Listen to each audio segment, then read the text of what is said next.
And Pharaoh said, "Your father and your brothers have come to you. The land of Egypt is before you. Settle your father and your brothers in the best of the land. Let them settle in the land of Goshen." That was Pharaoh as played by JFK. Exactly. By the way. Exactly. Yeah. Welcome back to the Year Through the Bible podcast. My name is Rodney Adams. I'm the executive director at Asbury Church in Tulsa, and you are? I'm Andrew Forrest. I'm the senior pastor here, and we're going to talk all about Joseph today. Okay. We're at the last section of Genesis. We're reading through the 1 year Bible as a church, and we are finishing up Genesis, and today we're going to talk about Joseph. Yeah, this was helpful to me when somebody explained this, that one of the questions that's being asked in Genesis 37 through 50, so 37 begins the story of Joseph, and it's the final section, and it's clear, just as you read it casually, that 37 through 50 have their own coherence. It's its own tightly wound thing. There's some differences between this and the previous parts of Genesis. One would be God is no longer front and center in the same way. He doesn't speak in the same way, interact the same way, have a face-to-face encounter in the same way that has happened. So you can just tell immediately it's different. And what was helpful to me is when I read somewhere that one of the questions that's being answered in 37 through 50 is which son of the 12 will lead the family into the next generation. And once you see that, it's actually really, really interesting, and it explains some of the parts that otherwise you're like, why would that be here? So for me, this is my white whale. My white whale is the interpretive framework that makes sense of the extraneous parts. What's the old joke when people are rebuilding the engine and you have 10 parts left over? Well, I didn't need that or something.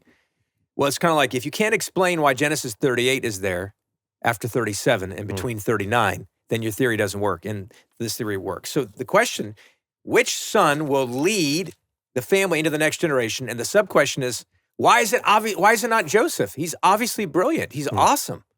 Why is it not Joseph? And spoiler, it isn't Joseph, and the question is why. He does seem to be the most talented, maybe even wise, or at least the one who sees. Certainly shrewd. Shrewd. Yeah. And we'll get into dreams and different things here in a little bit. But also, I mean, it seems like he's chosen, at least by his father. Yeah. Right? And by God. I mean, there's some markers in 37 that indicate he's kind of, I mean, I read Genesis 37 with the way that Jacob treats him, the way that it explicitly says Jacob prefers him, and then he gives him a different type of robe that the other boys don't get. When the boys are out in the field, he's often back with the dad. There's just some things in there that make it seem to me like Jacob not only has chosen him, but also he's kind of grooming him. He's like raising him up. He's living as if his chosen son will be the chosen heir. son. Yeah. I think you're totally right. Seem right? Yeah, absolutely. So he has a special robe, and that's verse 4, why the brothers hate him, because his father singles him out. So it says here that Joseph is 17. So I haven't done the tight math on this, but Joseph is son 11. So Leah has 4 sons right off the bat. Rachel then gets really jealous and has Jacob father 2 sons with her slave Bilhah. Then Leah gets jealous of that and has him father 2 sons with her maid Zilpah. So that's 1, 2, 3, 4, 5, 6, 7, 8. And then Leah has 2 more sons, 9 and 10. And then finally, Rachel has son 11, who's Joseph, and son Benjamin, who's 12. So if Joseph is 17 here, Reuben, the eldest, has got to be quite a bit older.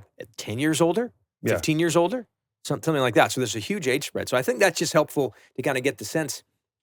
He is, other than Benjamin, he's by far the youngest. So the other ones are basically grown men or young men. So they hate him because his father, verse 4, chapter 37, loved him more. So they hated him. They couldn't even talk to him. And then he has these dreams, and he's so foolish by telling them about, hey, I wonder, guys, I don't know. Are you guys going to bow down to me? And his brothers are just like sickened by it. Verse 8, are you indeed to reign over us? Are you to rule over us? And then he has the dream, verse 9, about the moon and the stars and the sun. And his father, verse 10, says, what are you doing? You think we're all going to bow down to you? And I love this verse. This is a great verse. Verse 11, and his brothers were jealous of him, But his father kept the saying in mind. Is that a sign that Jacob's like, okay, I'm just going to see how this plays out? I don't know. Well, you've made this point, and maybe we'll make it again when we get to this story, but what happens at the end of Jacob's life? He sees stuff. He sees stuff, yeah. So this might be an indicator where he's kind of he's cataloging information and he sees more than it seems like he sees, and maybe that all comes about toward the end of his life. Yeah. But maybe this is kind of plays into that. I think so. Jacob is a deceiving man, but he's not a complete fool, right? And okay, so the famous episode, this is verse 12 and following in chapter 37, when the brothers decide to sell him. Terrible scene. What's interesting is that you have two of the brothers specifically named. Verse 21, when Reuben, he's the eldest, heard it, he rescued him out of their hands, saying, let us not take his life. And Reuben said to them, shed no blood. Throw him into this pit here in the wilderness, but do not lay a hand on him. And the narrator tells us this was so that he might rescue him out of their hand and restore him. So Reuben has the idea, don't kill him right away. And then, verse 26, Judah says, what good is it if we kill him? We don't get any money. Let's sell him. And then Judah has this weird thing, and let not our hand be upon him. Verse 27, for he's our brother, our own flesh. And the brothers listened to him. I think that's an interesting note, that Judah, for whatever his money hungry soul, he does have some sway with the brothers. So they sell poor Joseph, and then Reuben comes back, and he sees that Joseph's not there. And for whatever reason, Reuben really takes it personally. The boy is gone, this is verse 30, and where shall I go? And then they take the robe, slaughter a goat, and dip the robe in blood. And, you think of Abel's blood that's poured out into the ground, and how they act like he's been eaten by a wild animal, but he kind of has. They're the wild animals, and then he's sold, and Jacob is so upset. And verse 35, all his sons and all his daughters rose up to comfort him, but he refused to be comforted and said, no, I shall go down to Sheol, the place of the dead, mourning. Thus his father wept for him. And then, meanwhile, the Midianites had sold him in Egypt to Potiphar, an officer of Pharaoh, the captain of the guard. And as I keep saying, the episode ends there. It's a perfect miniseries setup. And then you have the really strange interlude here, which is the part where not the first part, but you read along with your family, your little kids are reading it, and you're really troubled by for chapter 38. And there's stuff happening. I don't know are kids listening to this podcast? Probably not, right? I don't know. I have no idea. Well, Onan, the second brother. Okay, so Judah, the episode follows Judah. And all we know about Judah is he's the fourth born, and he said, let's make some money by selling him. So Judah gets married, and his wife, and he has a couple of sons, 3 sons. And the first son, marries her to a lady named Tamar, and that son dies. So then he marries her off to the second son to the lady named Tamar, because this is a way to take care of widows. It's how they did it in the ancient world. And then finally, he dies, and so then Judah doesn't want to give the third son to Tamar. And he says, I will at some point in the future, but he doesn't do it. So Tamar entraps him. She dresses up like a cult prostitute. So in the ancient world, there's fertility gods and stuff, and there are these ritual prostitution events. And she says, okay, you can sleep with me, but I need to have your seal and your identifying markers. And he gives it to her. He doesn't care. He's not going to pay her. And then she ends up getting pregnant, and Judah's like, well, let's kill her. And then when she comes out and says, actually, I'm pregnant by the guy who gave me these, Judah realizes. So here's the point.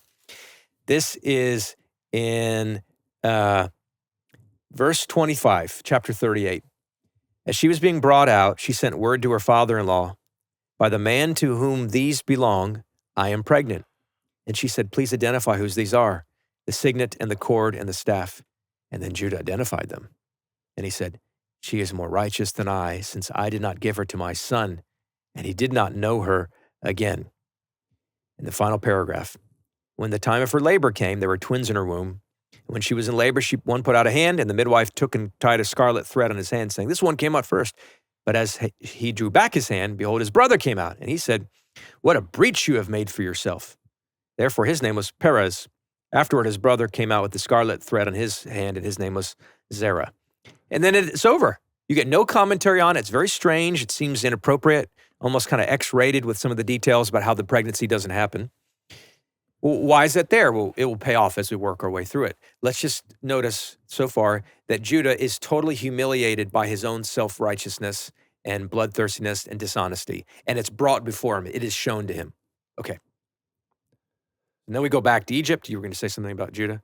I was just sitting here thinking as you were talking, if I'm a new Bible reader or a newish Bible reader, maybe I know some of these stories, but or maybe I'm finding myself getting into this soap opera for the first time. Like, oh my gosh, like what a crazy story. In 2026, how does this produce faithfulness? Mm-hmm.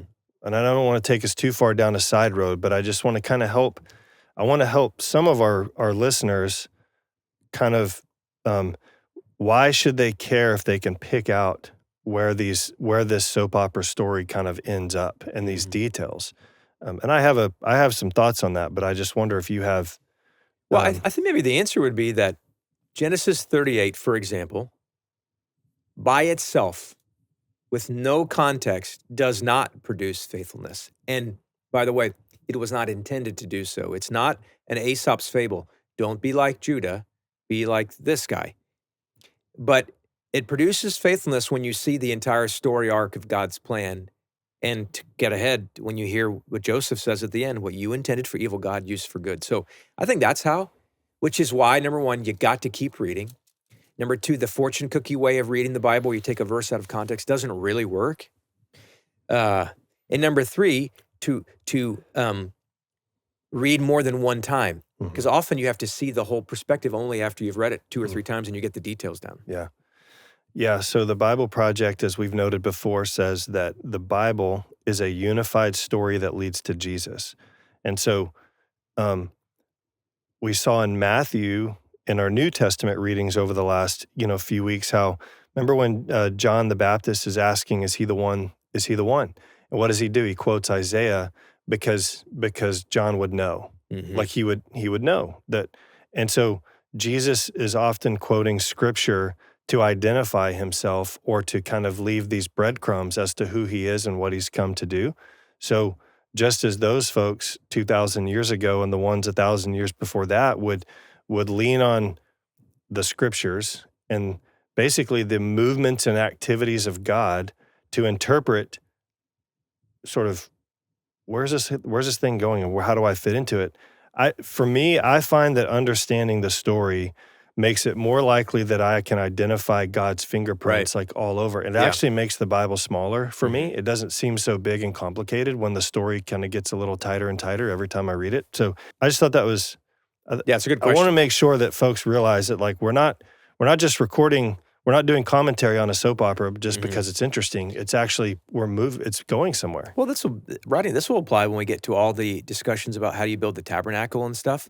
And in and of itself, maybe it doesn't seem particularly valuable, but when you see what the tabernacle is meant to convey and why it matters and how you go about your work, that kind of thing. Yeah.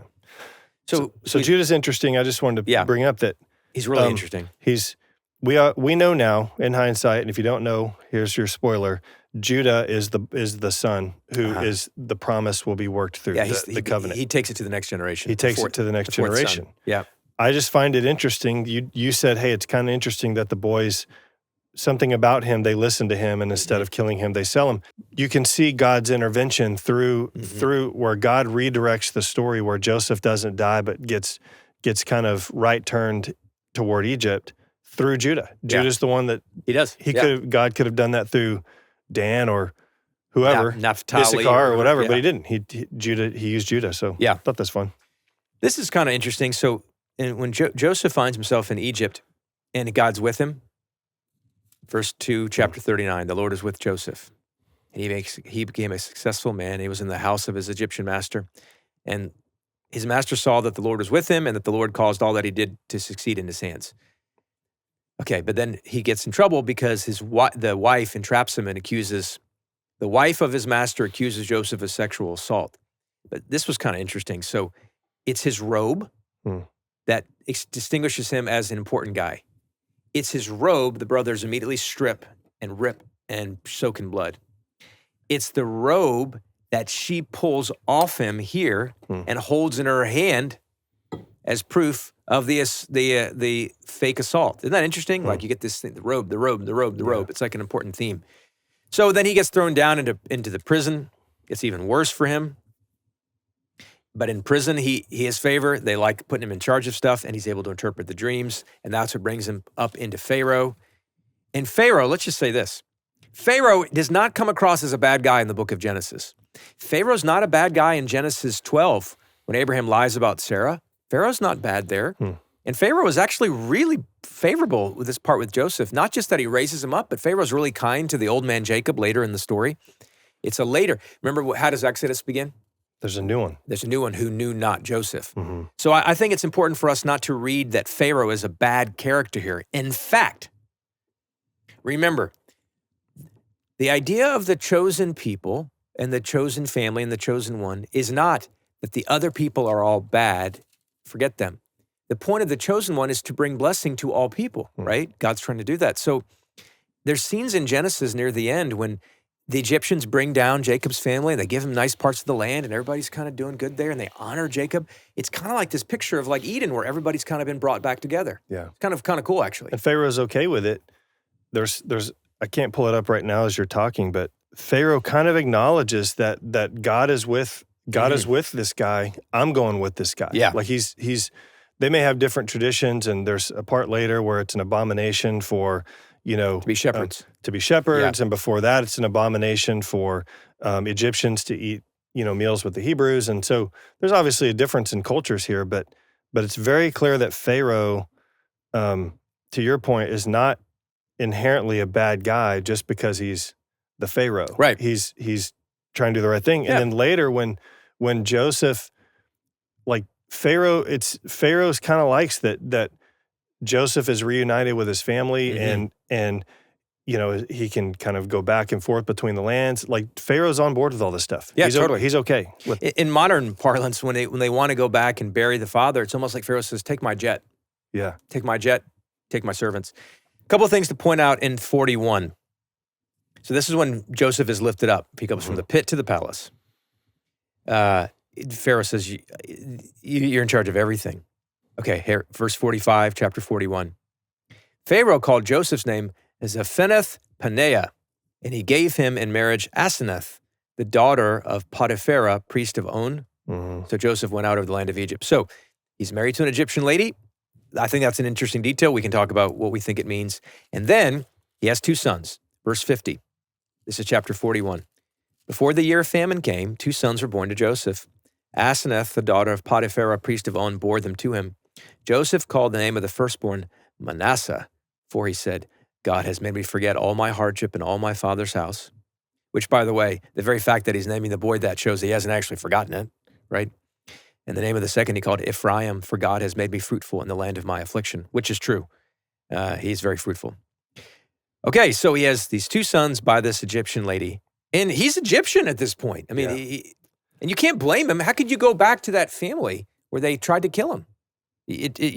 So I'm not blaming Joseph at all for becoming culturally Egyptian. Well, yeah, and God has made me forget all my hardship and all my father's house. So to your point, he has not forgotten it because he's making a thing out of it. However, he wants to forget it. Like he's trying to become Egyptian. He wants to be Egyptian. And again, I don't blame him for that. How it's going well for him. Yeah, it didn't go well for him there. Yeah. Okay. How about this? This is when the brothers show up. This is kind of a cool place. This is when the brothers show up and Joseph knows who they are. So this is verse 6, chapter 42. When the brothers show up asking food in Egypt. Now Joseph was governor over the land. He was the one who sold to all the people of the land. And Joseph's brothers came and bowed themselves before him with their faces to the ground. And Joseph saw his brothers and recognized him. So, by the way, here we have the dream coming true. It's exactly what happens. But he treated them like strangers and spoke roughly to them. And verse 9, Joseph remembered the dreams that he had dreamed of them. And he gives them a hard time. And he goes back, he says, you're spies, you're trying to do bad stuff. On the third day, verse 18, Joseph said to them, do this and you'll live, for I fear God. If you are honest men, let one of your brothers remain confined when you are in custody. Let the rest go, and bring your youngest brother to me, and then I'll know that you're telling the truth. Verse 21, how about this? And they said to one another, in truth, we are guilty concerning our brother, in that we saw the distress of his soul. This is a nasty verse. We saw the distress of his soul when he begged us and we did not listen. So they remembered that the poor boy was He's screaming. trying to get out of the pit. Yeah, and he's They're screaming. having their lunch or whatever. Yeah, screaming. It's terrible. And then look at Reuben. Reuben answered them, did I not tell you not to sin against the boy? But you didn't listen. So now there's a reckoning for his blood. And they didn't know, verse 23, that Joseph understood them, because he's speaking in Egyptian to them. For there was an interpreter between them. But he turned away and he starts crying. He wept. And then he takes Simeon and he bounds him. And Simeon is the hostage that remains when they go back to try to get the money back. And there's some ins and outs of this. We don't need to go into this, but I think here's another Reuben moment. So when they get back to Jacob and say, we need to bring Benjamin with us. Verse 36, chapter 42. Jacob, their father, said to them, you have bereaved me of my children. Joseph is no more. Notice he does blame them here. In the chapter 37, they say it was an animal, and Jacob doesn't say, I don't believe it was an animal. But you kind of get the sense he knows, because look what he says here. You have bereaved me of my children. Joseph is no more, and Simeon is no more, and now you would take Benjamin. All this has come against me. And then Reuben says this. This is such a boneheaded suggestion. Reuben said to his father, hey, Pop, why don't you just kill my boys if I don't bring them back to you? Put them into my hands, and you can then kill my sons. I mean, it's not an equal. Why would that make Jacob feel better? I'm going to kill my grandsons. That makes me feel better. It's dumb. And Jacob says, I'm not going to do it. No way. And so he doesn't do it. Meanwhile, the famine gets worse and worse and worse. And ultimately, they have to decide to bring him back down. So that's the point here. One thing that might be worth talking about is Joseph's economic policies for Egypt.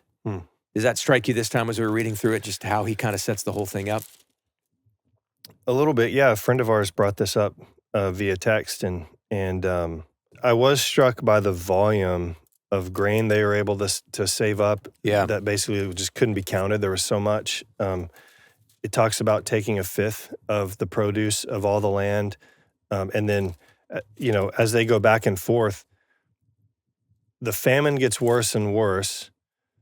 Pharaoh and, for lack of a better term, the state get richer and richer, right? And everybody else gets poorer and poorer. But it's an arrangement that's required because the people can't survive otherwise. Yeah. So I think it's good. I'm editorializing here. This is really in chapter 47. The fact that Joseph prepares for the lean years is wise and shrewd management. So then when the people come, he gets them. He has some food. But then when that food runs out and they come back for a second distribution and a third distribution, it's almost like they become sharecroppers of the land. He says, okay, now the land is owned by Pharaoh and everything, you got to pay it. It's almost like he sets up this slavery system that will come again when he's dead. To me, it seems like there was some, we'll just call them property rights or something, and then there were not as a result of this famine. The state, and again, I'm not trying to get any sort of like civic or government theories here, but like it is absolutely the case that the Egyptian state got richer as their people got poorer and become more and more indentured to the state themselves. Yeah, and the people, they can't help it because they have to have food. So he drives a hard bargain and they take it. It's almost like has his shrewdness run ahead of him there? I don't know. The Bible doesn't say that, but I think that's worth commenting on as we come back to the very end. Okay, so they're starving in Canaan. Jacob refuses to allow them to take Benjamin, and then we have the longest speech in Genesis, and it's one of the longest speeches in the entire Bible. Judah convinces the old man to send the little boy with him. Okay, this is chapter 43. Judah said to Israel's father, this is 43:8, send the boy with me. We will rise and we'll go, that we may live and not die, both we and you and our little ones. I will be the pledge of his safety. From my hand you shall require him. If I do not bring him back to you and set him before you, then let me bear the blame forever. And then he adds, if we had not delayed, Pop, we could have now been and gone twice. I think it's funny. But basically, Reuben says, kill my sons. Judah says, kill me. Kill me. Yeah. And ultimately, The old man says, fine. They send him down there, and then Joseph has one more trick, and it makes it look like that Benjamin is in trouble. It's terrible. And he kind of frames them. And then here we go. This is Judah's great speech. This starts in chapter 44, verse 18. And this is that long speech, again, the longest speech in Genesis, one of the longest in the Bible, where Judah says, okay, let me explain to you what happened. Please listen. You asked us, verse 19, do we have a brother? And we said, yes. We explained all this thing. And then we brought the brother to you. I said to my dad, listen, you got to let him take the boy, and he doesn't want to let us have the boy, but we got to do it. Verse 30, as soon as I go back to my servant, my father, and the little one is not with us, Benjamin, the old man's going to die. Verse 32, for me, Judah, I've become a pledge of his safety. If I don't bring him back to you, let me bear the blame. Verse 33, now therefore, take me instead of the boy. Let the boy go back. For I can't go back to my father if the boy is not with me. I fear to see what would do. So Judah, he sacrifices. It's actually a really beautiful scene. He sacrifices himself. So remember, the question is, has anybody changed in the decades? And Joseph has these complicated tricks. And the answer is, yeah, Judah at least has changed. Chapter 45, verse 1. And then Joseph could not control himself before all those who stood by him, and he made everyone go out. And he cried so loud, verse 2, the Egyptians heard about it. And Joseph said to his brothers, I am Joseph. So you kind of have a love goes first moment with Judah here. Judah is the only thing that seems to break through Joseph's hard heart is Judah's self-sacrifice, finally, that Judah has changed. Now, we don't know when he's changed, but maybe this is why there's that strange episode of Judah and Tamar and the sons and all that, because it's like he's been humiliated. He's grown up, basically. I was going to bring that up. It does make you wonder a lot of times. I mean, this is just human nature. You kind of need to hit rock bottom, or maybe your sins are shown to you, or sometimes it's difficult to repent of your sins or change your ways or live in the light, as we would say now, if you don't have to. If a lot of times folks live in darkness until the light is shown for them. Yeah. And it just kind of makes you wonder if that was a moment where Judah began to live in the light, and maybe he grew out of that. Yeah. We certainly see him do good things after that. So then they hurry up, they go back up to see their dad. And they told him, this is chapter 45, verse 26, Joseph is still alive and he's ruler over the land of Egypt. And the old man's heart became numb, for he did not believe them. But when they told him everything that he said, Jacob says, verse 28, it is enough. Joseph, my son, is still alive. I will go and see him before I die.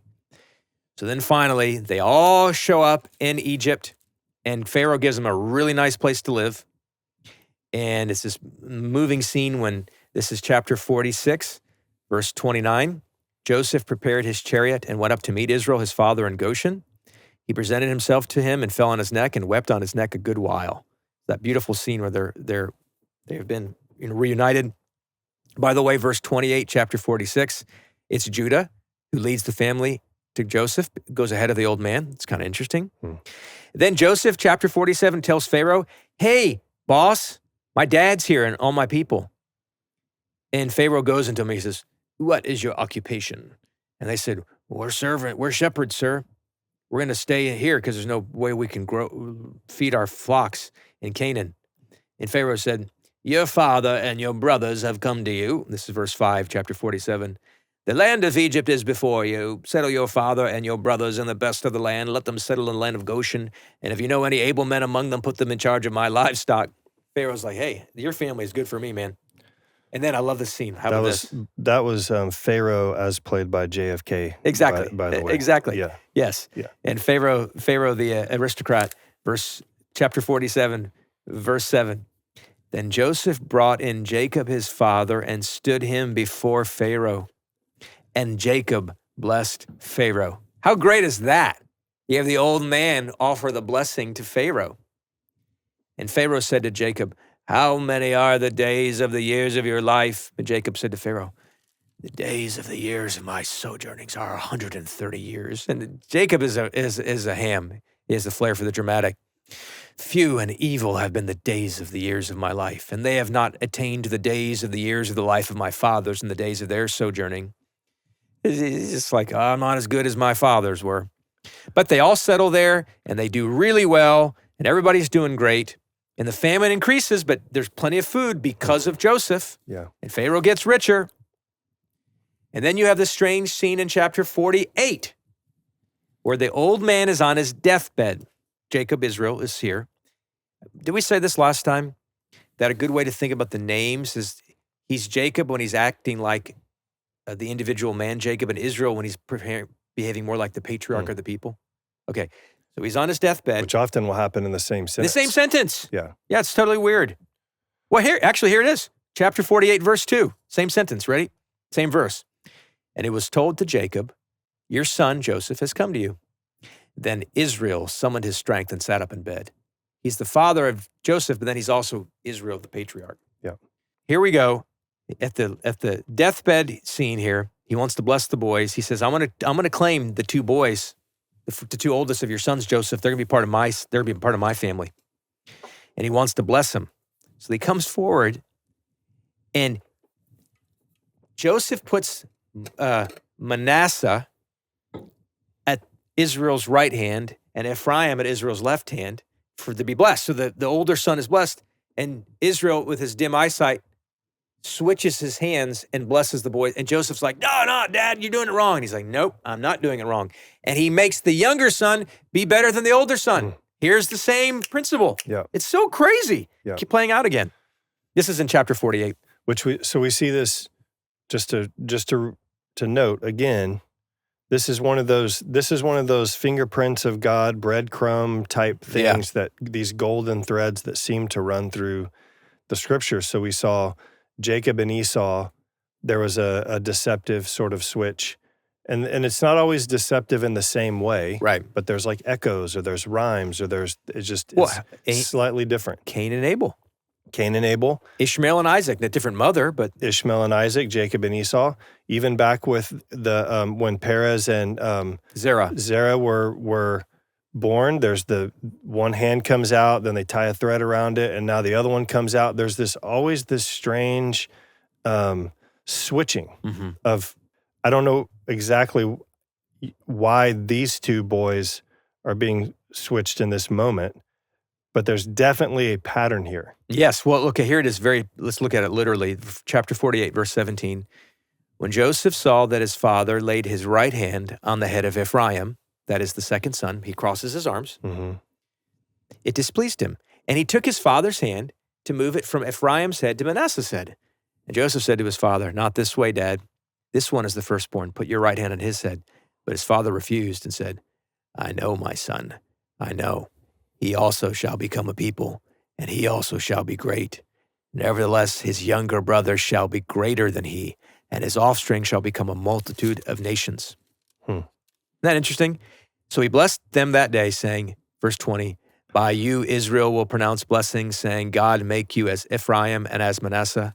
Thus he put Ephraim before Manasseh. So it happens again. Then he makes Joseph promise, don't let me stay here when I die. Don't bury me here. And here's the big reveal. Chapter 49. This is what you skip over when you read through the Bible because it looks like poetry and it looks boring. But it's pretty cool. He has the sons in order, or he has the sons. And he says, chapter 49, verse 3, Reuben, you are my firstborn, my might, and the firstfruits of my strength, preeminent in dignity and preeminent in power. Unstable as water, you shall not have preeminence, because you went up to your father's bed, then you defiled it. He went up to my couch. So this is decades before, presumably, when Reuben sleeps with Bilhah, one of the mothers of his half-brothers. It's a nasty, nasty scene, and Jacob does nothing about it at the time. But he sees it. Which is very interesting because it's weird. Then it plays into this idea that you could very easily get to, that Jacob is kind of passive. Like we learn when he was a boy that Esau was in the field and Jacob dwelled with the tents, and he's never really at the point of action. He's always, When Joseph is sold into slavery, the boys are out doing all the work, and Jacob is back at the tents. When there's a famine in the land, he sends the boys down to Right. Egypt instead of going himself. So when there was a famine, when Abram was around, he goes. Yeah. Right? That's what they do. So I'm not saying there's more to that than there is, but it does seem to be the case that you could very easily decide that Jacob is kind of this passive father, and generally with that type of passive fatherhood, there's issues among the boys, and there are. But then at the end, here he was. He saw it the whole time, or at least he learned. By the way, he sees it all, and let's be literal, he's also basically blind at this point, okay? How about the second? Remember that terrible story where Dinah is raped, and Jacob does nothing about it because he's afraid of the guys of the land, and Simeon and Levi work out this plan, and they go murder all the guys that raped their sister. Verse 5, chapter 49. This is brothers numbers 2 and 3. Simeon and Levi are brothers. Weapons of violence are their swords. Let my soul come not into their counsel. O my glory, be not joined to their company. For in their anger they killed men, and in their willfulness they hamstrung oxen. Cursed be their anger, for it is fierce, and their wrath, for it is cruel. I will divide them in Jacob and scatter them in Israel. So he says, man, these guys, they're hotheads. And then the fourth son, here we go. Can I point something out about that, though? Yep. Go ahead and put a pin in that if you're listening, because Levi is going to come back around in the next chapter, or excuse me, in the next book in Exodus. Yep, very important. Judah, your brothers, this is verse 8, chapter 49, your brothers shall praise you, your hand shall be on the neck of your enemies, your father's son shall bow down before you. Whoa, I thought it was supposed to be Joseph, but here it says here. Judah is a lion's cub. From the prey, my son, you have gone up. He stooped down. He crouches as a lioness. Who dares rouse him? The scepter shall not depart from Judah, nor the ruler's staff from between his feet until tribute comes to him. So he's going to be the ruler, and to him shall be the obedience of the peoples, etc., etc. I like this one. How about this? Second half of verse 11. He has washed his garments in wine, and his vesture in the blood of grapes. His eyes are darker than wine, and his teeth whiter than milk. There you go. That's a good verse to memorize. A good one. Okay, then the rest of the sons get their blessing and get their description and all these things. And then he dies. How about this? He says, this is the end of 49. He commands them, verse 29. He commanded them and said to them, I am to be gathered to my people. Bury me with my fathers in the cave. That's the same cave, by the way, where they buried Abraham and Sarah and Isaac and Rebekah, and that's where I buried Leah. That's the cave, verse 32, that we bought. Remember that cave we bought? Verse 33. When Jacob finished commanding his sons, he drew up his feet into the bed and breathed his last and was gathered to his people. And they all mourned. And Pharaoh allows them to go to bury him. When they come back from the burial, which is a big deal, you can read about it in chapter 50, that's when the brothers think Joseph's finally going to get him. And Joseph says, no, what you intended for evil, God intended for good. And Joseph lives a long time, and he sees his great-grandchildren be born. And then how about this? Verse 24. This is the last 3 verses of the book of Genesis. Chapter 50, verse 24.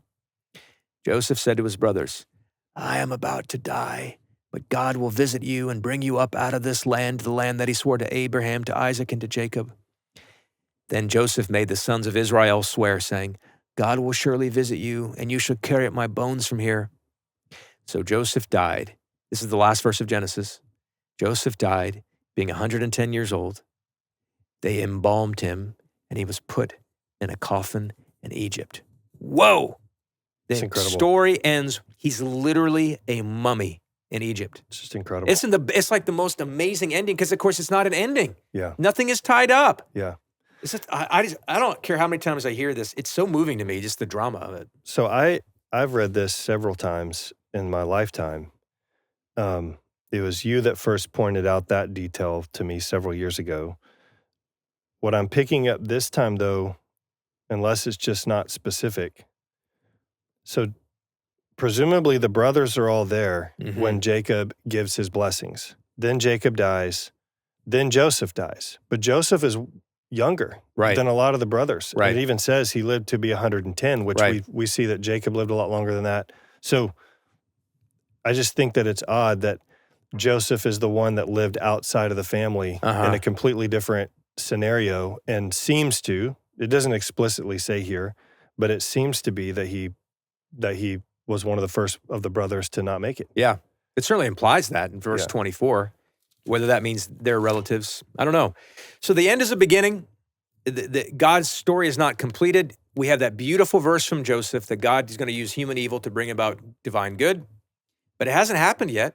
And the people are, the promised land has not been made into an Eden. People are separated. There's not harmony among the different peoples. And then this story ends. Yeah. So why not Joseph? I don't know.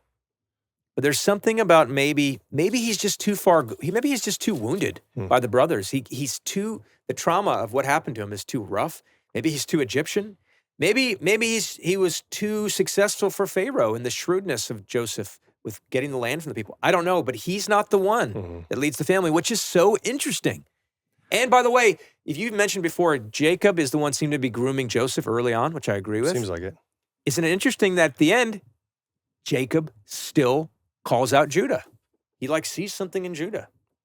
So I was listening to this sort of Hebrew Bible commentator group, if you will, and they point out that, so going all the way back to when Joseph is in the field with his brothers the first time, and he's in the field with Bilhah and Zilpah's boys, and he goes and gives his father a bad report about them. Yeah. The way that they pointed it out was that in the English, that reads as if he's just kind of a bratty boy, like, hey, they're out there messing around, Dad. You need to know about this. But they said that in the Hebrew, it reads more like he went back and told evil, whispering rumors to Jacob, implying that there was more about his character than just he's just kind of a brat. Like he's the little one that is always tattling on the older ones. And you kind of see he's obviously brilliant, but even through the episodes where the boys go back and they all recognize each other, he's incredibly manipulative in making that situation work, that situation to his benefit. And there's a sweetness to him because he recognizes Benjamin. So there's obviously something about Joseph's character where he kind of is teetering on the line. Yeah. He's an unbelievably gifted man that kind of can go either way. He can be shrewd and brilliant, and also, we'll just use the term that was used then in Hebrew, evil and whispering rumors. This kind of, there's a nastiness about him, or at least there was in the beginning. Yeah. And then sort of the way that all this comes about kind of is through that manipulation. It just kind of makes you wonder if Jacob is astute enough to see a lot of these other little dynamics going on, even though it seems like he's being passive. Maybe he just kind of saw. And if God is with him and he is a person of the promise, then there's also sort of the expectation that God and the Spirit of God are sort of are helping him see. Like if that is in fact a gift of his, which is the ability to see this stuff, then it comes from God. Yeah. So for some reason, God chose Judah. God chose Judah, and was he always going to? Was it the humiliation that did it? I don't know.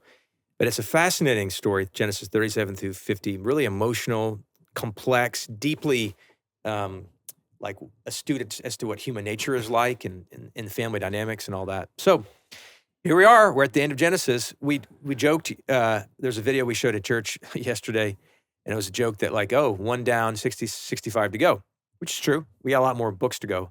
At the end of the Bible, they're going to come thick and fast, so it'll be okay.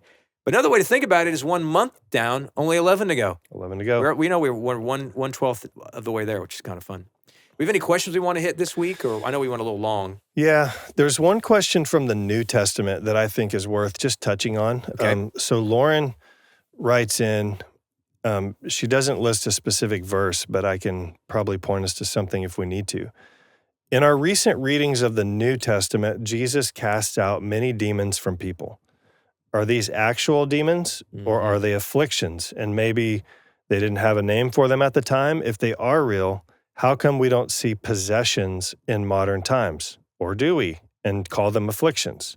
So Lauren's question is a good one. It's basically, how do we deal with the issues of the demonic and I'm reading into her question a little bit, but maybe like the the overlap between like mental health type things and the demonic, and how do you really know what you're looking at?